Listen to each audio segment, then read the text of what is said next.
Le mariage n'est pas fait pour les enfants. Cela nécessite une prise de conscience, une maturité accrue pour faire un choix. Se marier, ce n'est pas pour le matanana, c'est faire voir le matu vu. Le mariage, c'est un choix de vie, parce que cela implique beaucoup de choses à la fois. Personnellement, je préfère encore rester célibataire.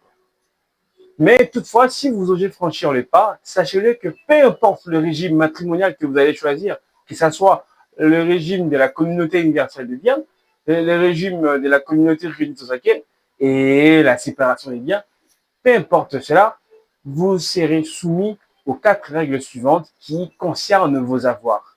Et ces règles sont au nombre des 4 et elles découlent principalement du régime matrimonial primaire. Définition du régime matrimonial primaire. Le régime matrimonial primaire, c'est l'ensemble de règles qui gouvernent le bien, les avoirs de personnes mariées. Ça concerne tout ce qui a un rapport avec l'argent, les avoirs, les biens et les transactions des époux. Il importe alors de connaître ces règles par cœur avant de se lancer dans la vie conjugale. Quelles sont ces règles que nous devons connaître par cœur? La première règle, c'est l'obligation de contribuer aux charges du ménage. En fait, c'est une obligation sine qua non. C'est vraiment le principe sacro-saint dans un couple.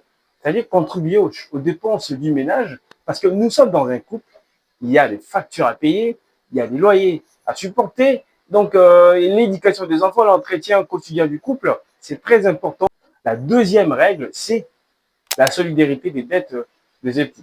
Sous base du mandat domestique, l'homme ou la femme peut contracter avec des tiers pour nourrir la famille, par exemple. C'est comme ça que ça marche. Dans l'intérêt du ménage, soient donc solidaires pour rembourser cela. Mais il y a des exceptions, on ne peut pas dépasser le train de vie du ménage. Troisième règle, le pouvoir ménager des époux.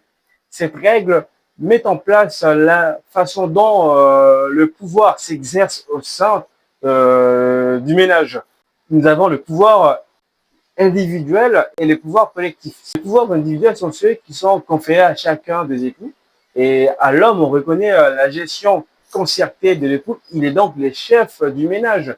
Par contre, la femme, elle est là pour assister l'homme dans la gestion du ménage. Mais nous avons également cette gestion commune, cette gestion qui implique que la validité de certains actes nécessite l'accord mutuel des époux. Sans cet accord, l'acte sera invalide. La quatrième règle, qui est l'obligation alimentaire. Les époux se doivent des aliments aux membres du ménage, mais aussi à leur famille. Par famille, on entend l'ensemble des parents et alliés du couple. Nous allons aborder ces règles l'une après l'autre dans une série de vidéos dédiées spécialement au régime matrimonial. Quant à moi, je vous dis au revoir. Merci à vous de m'avoir suivi. On se donne rendez-vous la semaine prochaine. Ciao!